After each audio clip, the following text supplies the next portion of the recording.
그러면서 이런 생각이 들어요. 굳이 이런 이야기까지 교회를 향한 편지에 쓸 필요가 있을까? 바울이 왜 이런 사사로운 이야기를 고린도 교인들한테 할까? 본인은 결혼도 안 했으면서 그런 마음이 올라오는데 그 이유는요, 바울에게 고린도 교인들이 이 문제를 가지고 사실은 편지를 먼저 쓴 거예요.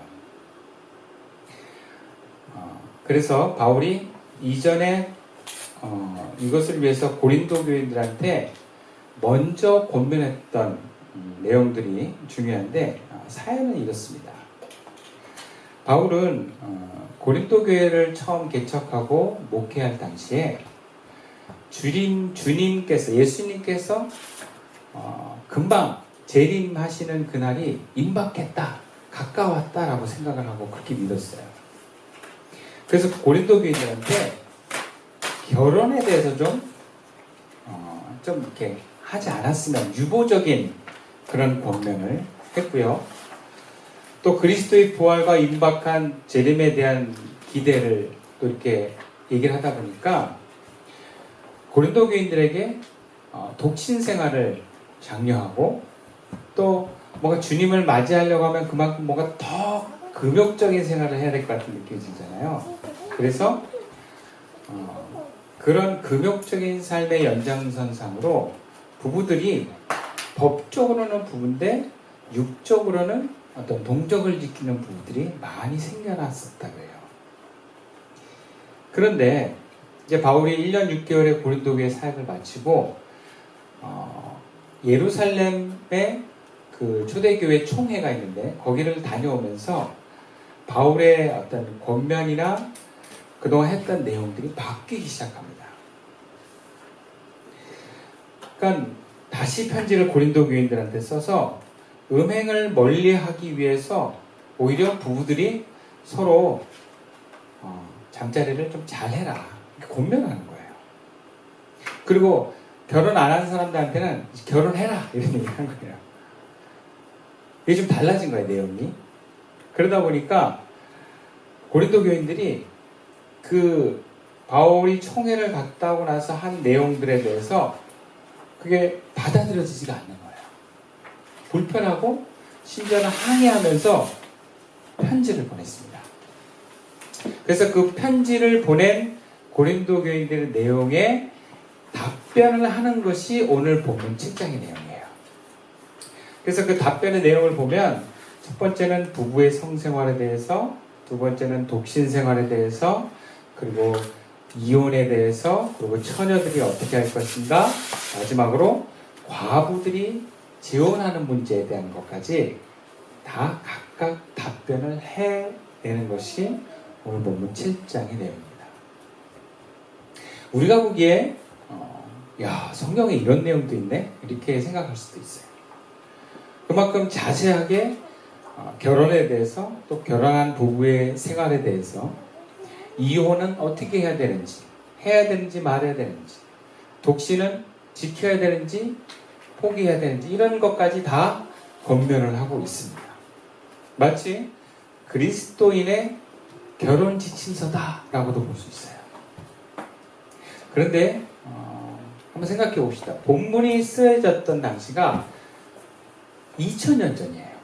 그리고 그리스 지역의 문화권에 있는 고린도 교인들을 대상으로 전해졌던 결혼에 대한 지침서가 21세기를 살아가는 오늘 부부에게 문자 그대로 적용해도 되겠는가? 좀 무리가 있지 않나 싶어요. 물론 이 말씀을 여전히 근거로 권면하는 교회도 있긴 해요. 그러나 오늘 우리는 좀 다른 관점으로 다가가고자 합니다. 본문의 상황에 하나하나 정답처럼 오늘의 결혼 생활이나 독신 생활에 적용할 게 아니라, 본문의 내용을 통해서 주님은 오늘 우리들에게, 오늘 우리 교회에 뭐라고 말씀하시는가, 그것을 한번 우리가 함께 들어보기를 원합니다. 그리고 오늘 본문의 내용을 그렇다고 해서 무시를 할 수는 없습니다. 그래서 먼저 우리는 본문을 통해서 본문의 원저자인 바울이 무엇을 얘기하고자 하는가 먼저 들여다볼 필요가 있습니다. 그게 우리는 본문에서 바울이 많은 이야기를 하지만 그 중간중간에 정말 하고 싶은 얘기가 있거든요. 한 3가지 정도만 한번 추려보겠습니다. 먼저 17절 말씀입니다. 함께 읽어볼까요? 시작. 오직 주께서 각 사람에게 나눠주신 대로 하나님이 각 사람을 부르신 그대로 행하라. 내가 모든 교회에서 이와 같이 명하노라. 바울은 결혼해서 성생활을 하든 안 하든, 독신으로 생활을 하든 결혼을 하든 이혼을 하든 안 하든 간에 중요한 게 있는데, 그것은 주님께서 각자에게 나누어 주신 자기 믿음대로, 자기 은사대로 거기에 맞게 생활하라는 거예요. 맞게. 그러니까 사람마다 똑같은 정답이 있는 게 아니라는 거예요. 자기 믿음대로 자기가 받은 은사대로, 여기서 은사는 구체적으로 절제의 은사가 있느냐 없느냐 요거에 좀 좁혀질 수 있는데, 어쨌든 결혼을 하든 안 하든 이혼을 하든 안 하든 그냥 자기에 맞게 하라는 거예요. 그래서 여기서 중요한 거는요, 우리가 또 놓치지 말아야 될 건 사람마다 하나님께서 자기에게 부어주신 은혜와 부르심 그리고 은사가 다 다르다라는 겁니다. 그것을 존중할 필요가 있다. 우리가 예를 들자면 어떤 사람은 어떤 이성을 좋아하는 마음, 그 외로움을 참을 수 없는 사람들이 있어요. 그게 죄가 아니에요. 그게 이성을 통해서 혹은 부부가 남편이나 혹은 아내를 통해서 어떤 성적인 만족을 얻고 싶어 하는 마음이 잘못이 아니라는 거예요. 그거 존중해 주라는 거예요. 근데 또 어떤 사람은 그게 그렇게 막 강렬하지 않아. 그냥 혼자서도 잘 살 수 있을 것 같은 어떤 그런 마음의 어떤 야망이나 욕망이 강하지 않은 사람들. 그게 잘못이 아니라는 거예요. 또 그게 뭐 약한 것도 아니라는 거예요. 그거 존중하고 어떻게 보면 또 그것도 귀한 은사라고 얘기를 하는 것입니다. 주님의 은혜와 부르심은 다 다르다. 그를 우리가 인정하고 존중해 주자.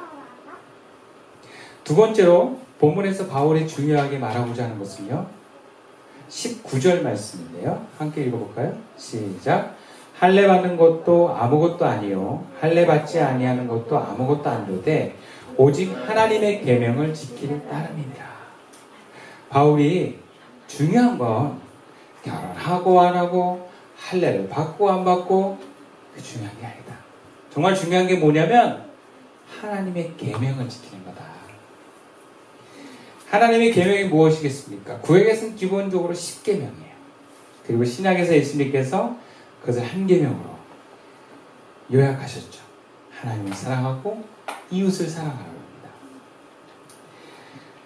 결혼해서 부부에 대한 문제도 배우자를 이웃으로 보고 그 이웃을 내가 어떻게 사랑할까라고 하는 하나님의 기본 계명으로 접근을 하면 해결이 됩니다.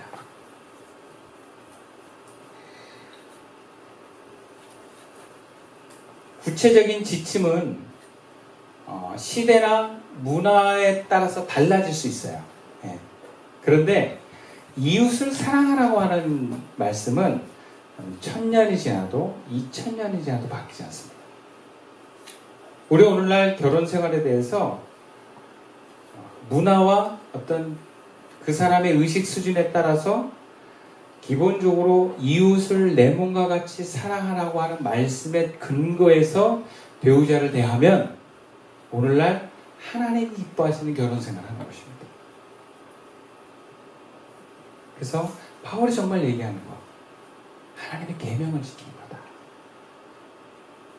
마지막으로 바울이 정말 하고자 하는 메시지는요, 이 말씀입니다. 35절 말씀인데, 이 말씀이 가장 바울이 하고 싶은 얘기인 것 같아요. 가장 뒤에 나오기도 하고요. 우리 함께 읽어볼까요? 시작.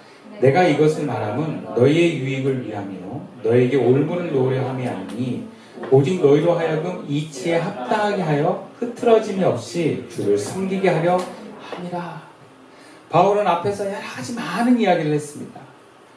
근데 뒤로 갈수록 결혼하는 것도 좋지만 안 하는 게 더 유익이다라고 말하면서 결국에 바울이 궁극적으로 하고 싶은 얘기는 뭐냐?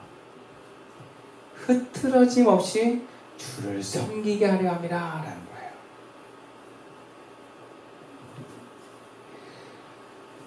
그러니까 바울이 정말 원하는 것은 주님을 전심으로 섬기기를 원하는 거예요. 그래서 결혼하면 좋은데 결혼 안 하면 더 좋다라고 얘기합니다. 왜? 결혼하면 일이 많다는 거예요. 고생도 많아지고 신경 쓸 게 많아지는 거예요. 삶의 에너지가 분산되기 때문에 오히려 주님 일에 전심전력하기에는 나처럼 돕시는 게 좋다 이렇게 얘기합니다. 그리고 이미 헤어진 사람은 또 결혼하려고 하지 마라. 왜 또 고생하냐 그래요. 주님께 전심전력하는 거라면 나처럼 독신이 좋다. 오늘날 독신주의하고는 좀 다른 관점이죠. 오늘날 독신주의는 내가 더 행복하려고, 내가 좀 더 편안하려고, 간섭 안 받으려고 독신주의라면 바울의 독신주의는 주님께 더 전심전력하려고 하는 독신주의예요. 주님을 더 기쁘시게 하기 위해서는 혼자 사는 게 더 좋다 얘기를 하는 겁니다. 바울은 지금 주님을 기쁘게 하는 일에 모든 정신과 삶이 집중되어 있어요. 자신처럼 교인들이 그 길 가길 원하는 거예요. 그래서 심지어 결혼한 부부도 주의를 하는 데 있어서 되도록이면 방해 안 받고 부부의 삶을 살기를 고민합니다. 세상 사람들은 부부라면 남편은 어떻게 하면 아내를 기쁘게 할까? 남편은 어떻게 하면 아내를 기쁘게 할까? 서로 거기에 막 많은 에너지와 관심을 집중하는데 바울은 고린도 교인들한테 어떻게 하면 주님을 기쁘게 할까? 그것을 기준으로 구체적인 생활 방침을 선택하여 권면하고 있는 것입니다. 이것은 바로 그리스도인이 세상과 다른 점이에요.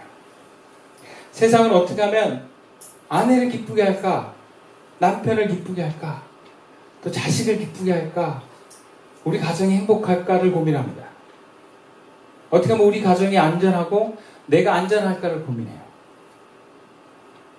그래서 그걸 기준으로 삶의 방법들과 어떤 선택을 하는데 그리스도인은 어떻게 하면 주님을 기쁘게 할까? 그것을 중심으로 삶의 방법을 고민하고 선택한다는 것입니다. 본문 35절에 다시 한번 제가 읽어드릴게요. 내가 이것을 말함은 너희의 유익을 위하며 너에게 올무를 놓으려 함이 아니니 오직 너희로 하여금 이치에 합당하게 하여 흐트러짐이 없이 주를 섬기게 하려 함이라. 흐트러짐이 없이 주를 섬기게 하려 함이라. 이게 다른 번역으로 이야기를 하면 주님을 섬기는 일에 온 마음을 쏟을 수 있도록 도와드리고 싶습니다. 바울이 정말 하고 싶은 얘기예요. 자기가 그렇게 살고 있어요. 이것은 또한 주님께서 우리와 우리 교회에 주시는 말씀인 줄 믿습니다. 주님을 섬기는 일에 온 마음을 쏟읍시다. 주님을 섬기는 일에 온 마음을 쏟는 교인, 주님을 섬기는 일에 온 마음을 쏟는 교회는요, 생명이 넘칩니다. 주님의 생명과 사랑이 흐르는 성도는 삶의 방향을 주님을 섬기는 것에 맞춰져 있습니다. 주님의 사랑과 생명의 에너지가 그 성도에게 넘치고 교회에 가득하게 되어 있어요. 제가 예전에 대학교 때 합창단을 했거든요. 근데 합창단이 성악하는 사람들로만 구성된 합창단이에요. 서울 경기를 중심으로 해가지고 학생들이 이렇게 모인데 많을 때는 한 50명 가까이 모여서 함께 합창을 합니다. 그런데 여러분, 성악하는 사람들이 얼마나 소리가 세고 개성이 강하겠어요. 그죠? 다 개성이 있고 소리가 센 사람들이 이렇게 모아놔서 합창을 하는데, 아마 소리 내라 그러면 그 사람들이 40명, 50명이 다 자기 소리 내면 너무 시끄러울 거예요. 그래서 보통 합창단이다 그러면 전공자들보다는 비전공자들이 이렇게 있고, 전공자들이 중간에 몇 명 있고 하는 경우가 많거든요. 성가대들도 그렇고. 근데 다 성악 전공하는 사람이에요. 그러니까 이게 합창이 될까? 막 이런 생각이 드는데, 그 각자 다 개성도 다르고 소리의 볼륨이나 색깔도 다르던 그 마치 각양각색의 소리를 내는 사람들이 그 지휘자를 중심으로 지휘자가 지휘하는 대로 소리를 내는 순간 그게 새로운 하나 된 소리가 나오는 걸 경험했어요.